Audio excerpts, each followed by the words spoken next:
Futureproof is sponsored by Carrot Events, showcasing your company values with high impact bespoke events.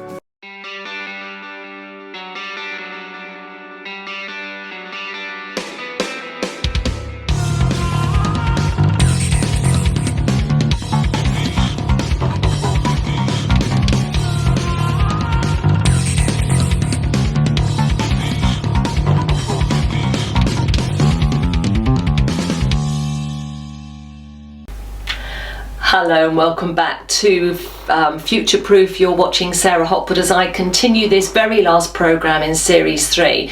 And yes, I'm looking at education, which you would have heard in the first half, and I'm talking about the Mindshop Excellence Programme. Do Google Mindshop if you want to know more about their intellectual property and the problem-solving tools that they make available for education as well as the business world. We have loads and loads of manuals and diagnostics and handouts that we use in the business world, but we also have them for education. And both Paul and I, but I've probably spent more time working in schools, in colleges, in universities as a speaker, as a consultant, and running workshops, trying to empower students to problem solve effectively and also raise, if you like, ambitious brains and creative thinking, and also have that all important job satisfaction even if they failed.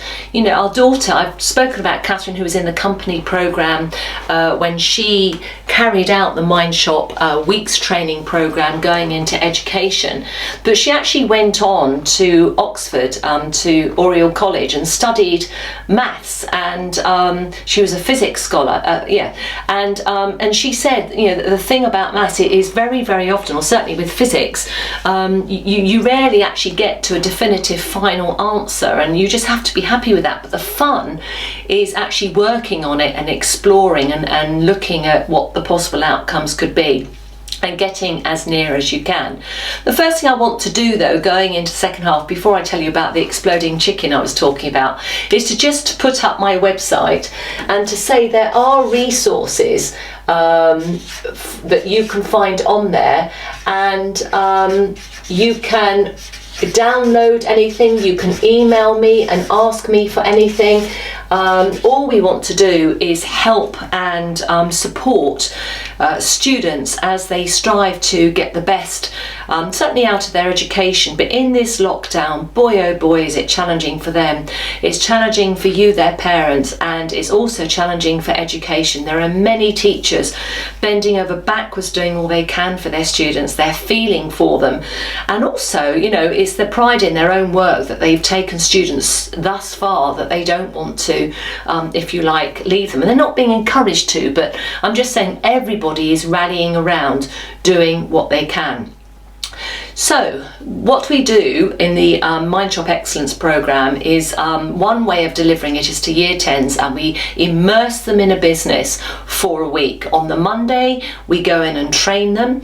They are then given a business problem by the managing director or a director, and then the students are then exercising the problem-solving tools that we've taught them to then investigate the problem. And the ultimate aim, of course, is to come up with a PowerPoint presentation on the Friday, making their recommendations to that business. And the directors are sat in the room. I've actually had, I've got footage of another excellence program that I did at what is now Shoreham Academy, and also parents can be invited too, and heads of schools to come in and see what those students are doing. And the presentation takes place in the business, not in the school. So it really, really does immerse the students in business. But Catherine's lot had great fun. They were working out in Newhaven, so obviously there was the challenge of getting out there, and the business basically made widgets, if that's the right word, and they would regularly fill lorries with these widgets, and those lorries would then leave the yard and distribute them around the UK, obviously to their outlets or directly to other businesses. The problem that they were given was that there was too much of an error rate. There were too many things getting broken, and the business looked at their profit and loss sheets, and they could see that they were losing an awful lot of money through waste. And the kids, their remit was, can you reduce our waste? You find a way to do it and make us recommendations that will support that. So using the problem solving tools which we have taught them, those children then, or students, have access to staff, and staff are obviously told to be interviewed, allow themselves to be interviewed, and to share relevant data with the students. Before I carry on, I just want to say what are the problems that can happen. One big problem is that businesses want the problem solved, but they won't always give the students the access to material that they need to help solve that problem.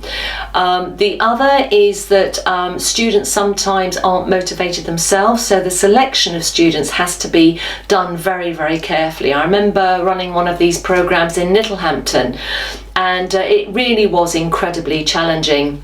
Our job is to train them on the Monday and to train them in presentation skills on the Friday, ready for the PowerPoint presentation, and then basically keep an eye on them as they work in the business. And in this particular instance, we had to be in that school or in that business nearly every single day, because the students, they weren't the right students for the project. And one in particular we knew wasn't going to bed before 3 o'clock most mornings. So he certainly wasn't fit in his obviously in his mental state to be ready for a challenging day, wasn't thinking creatively, and basically didn't make the most of the opportunity that was given to him. But also, another mistake too is that schools might want to put all of their top students, their A-star students, into the project, and that's not the idea either. Leaders, thinkers, doers, carers, you know, we need all sorts of people to support good teamwork in life and in business, and so that means we need people with very, very good people skills, with a lot of compassion and caring.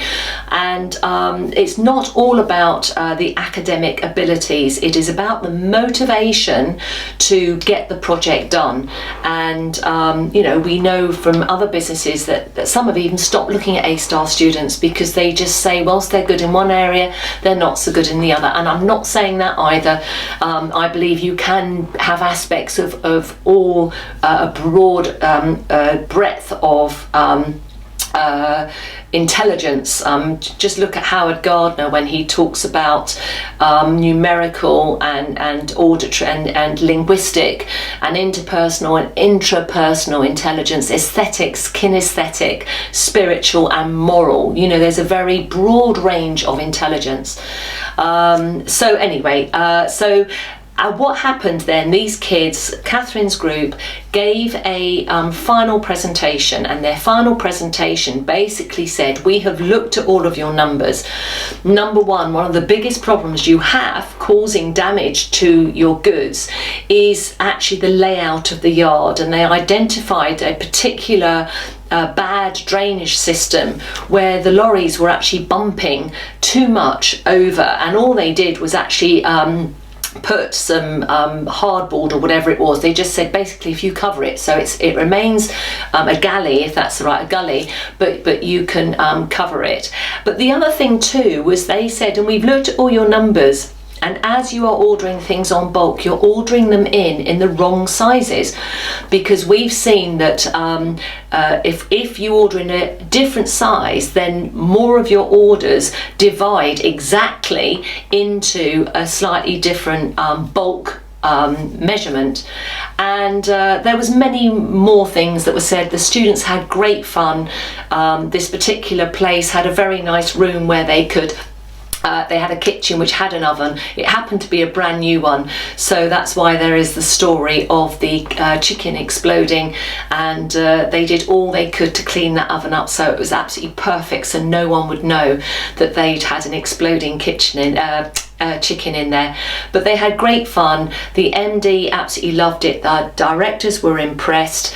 The presentation was very, very good indeed, to the point that they even asked, the business asked if they could patent one of the students' ideas as to how they could better run their business. These students have time, they are left field thinkers, they will not rationalise and reason ideas out of their heads as quickly as maturing adults tend to do.